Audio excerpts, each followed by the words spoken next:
so boom, have a little educational ish, you know what I'm saying? We gotta get rich, obviously. So, let's find out how to get rich through the stocks. You know what I'm saying? Yes, we get rich through the stocks, you know what I'm saying? So we tapping in. Let's find out how them boys in Elon getting rich. You're Ever scrolled through social media and seen people talking about buying the dip or investing in Tesla? Ever wondered what exactly they're buying? Well, today we're diving into the world of stocks, what they are, how they work, and why people get so excited about them. So, what exactly is a stock? Simply put, a stock represents ownership in a company. When you buy a stock, you literally own a tiny piece of that business. Pretty cool, right? Think of it this way. type Imagine shit. your So if favorite I company. buy if I buy something in Apple, I'm really a owner in Apple. You know what I'm saying? Steve Jobs died for this. You know what I'm saying? Company is like a chocolate cake cut into thousands or even millions of slices. Each slice is what we call a share. When you buy a share, you're basically saying, I'll take that slice of the company, please. For example, if a popular streaming service was divided into 10 shares total, and you owned 5 of those shares, you'd actually own half of that company. In reality, big companies have millions of shares, so you'd likely own a much smaller percentage, but the concept is the same. You might be wondering, why would a company want to sell pieces of itself to random people? Good question. Companies sell stocks primarily to raise money. Creating and growing a business is expensive. They might need cash to build new factories, develop new products, expand to different countries, or even just pay their bills.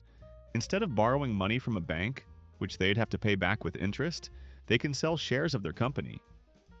The money they get from selling these shares doesn't need to be paid back.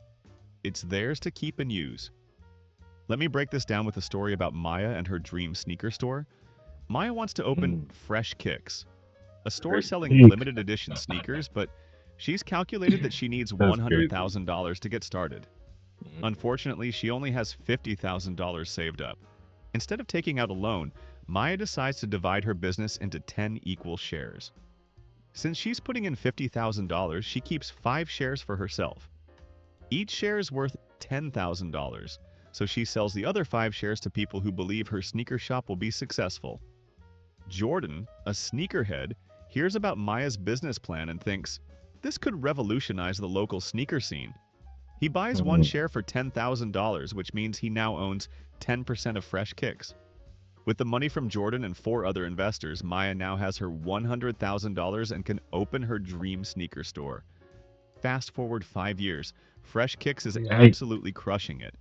Maya has opened 3 more locations, and the business that was once worth $100,000 is now valued at $300,000.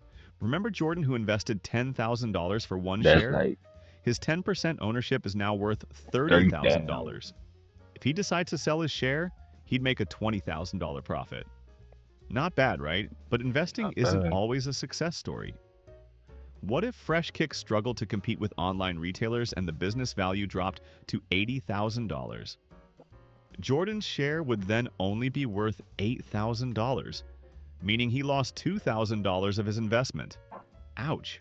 This is Yikes. exactly how stocks work in the real world, just on a much larger scale. Some companies also share their profits directly with shareholders through what's called dividends. It's like getting a slice of the profits just for being an owner. So, where do people go shopping for these company slices? They go to what's called a stock exchange. Think of a stock exchange like a marketplace where people can buy and sell shares. The most famous ones are the New York Stock Exchange, NYSE, and NASDAQ. These days, you don't have to physically go Mm. there. You can buy stocks right from your phone through investing apps. When a company gets big enough, like if Fresh Kicks expanded into a national chain with hundreds of stores, it might go public by listing on a stock exchange. This allows anyone to easily buy and sell shares of the company. Now, not I didn't all know about stocks it. are New version. created equal. So When that's companies new. issue stocks, they typically come in two Not main new. I flavors: didn't know about it. common stock and preferred stock. Think of them like regular tickets and VIP tickets to the same concert. They both get you in, but with different perks. Common stock. Common stock is what most people think of when they hear stocks. When you own common stock, you get voting rights. That means you can actually vote on important company decisions and help elect the board of directors. Got one share? That's one vote. Got 1,000 shares? That's 1,000 votes. You might Mm-hmm. receive dividends, but these aren't guaranteed. If the company has a rough year, they might decide not to pay dividends at all. The big advantage? Common stocks typically have the highest potential for growth. If the company does really well over time, your common shares could skyrocket in value. The downside? Higher risk. If the company goes bankrupt, common stockholders are literally the last in line to get paid after all the debts are settled. Sometimes that means getting nothing at all. Preferred stock. Preferred stock is like the responsible older sibling of common stock. Here's what makes it different.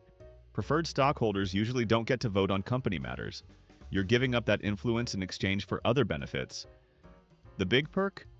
Guaranteed dividends. Those Preferred will stockholders always get their get paid. dividend payments before common stockholders, and these dividends Always are get usually paid. fixed and reliable. If you're looking for steady income, this is attractive. If the company Mm-hmm. goes bankrupt, preferred stockholders stand in line ahead of common stockholders, but still behind people the company owes debts to. Think of preferred stock as a middle ground between stocks and bonds. Less risky than common stock, but typically with less growth potential too. So, which is better? It depends on what you're looking for. If you want maximum growth potential and don't mind the risk, common stocks might be your jam. If you want more reliable income and less drama, preferred stocks might be more your style. You know what I'm Why would saying? You just anyone want want, to you put know what I'm their saying, hard your earned bills money into paid. stocks when they could just keep it safe in a bank account? Simple. Potential growth. While a bank might give you 1 to 2% interest annually, stocks have historically returned around 7 to 10% per year on average over the long term. Of course, that comes with more risk. The stock market can be a wild roller coaster ride. Some people invest in stocks for the long term, hoping the companies grow over many years. Others try to make quicker profits by trading, buying and selling stocks more frequently based on price changes. Final thoughts. So there you have it. Stocks in a nutshell. Remember, when you buy So, a you stock, know what I'm you're saying? not just buying a random thing that goes up and down in price. You're buying actual ownership in a real business. If you're thinking about investing, start with companies you understand and believe in, and don't put all your money in one stock. That's like putting all your eggs in one basket. Thanks for watching. If you found this helpful, hit that like button and subscribe for more videos breaking down financial concepts into simple terms. Drop a comment letting me know what financial topic you want me to You know what I'm explain saying? next. That financial ish, man. I'm saying you don't know we making it out the hood already, man. Come on, man. That financial ish. You know what I'm saying? So we rich or what? Rich I'm on, right? Right, Chuck. Right. Right.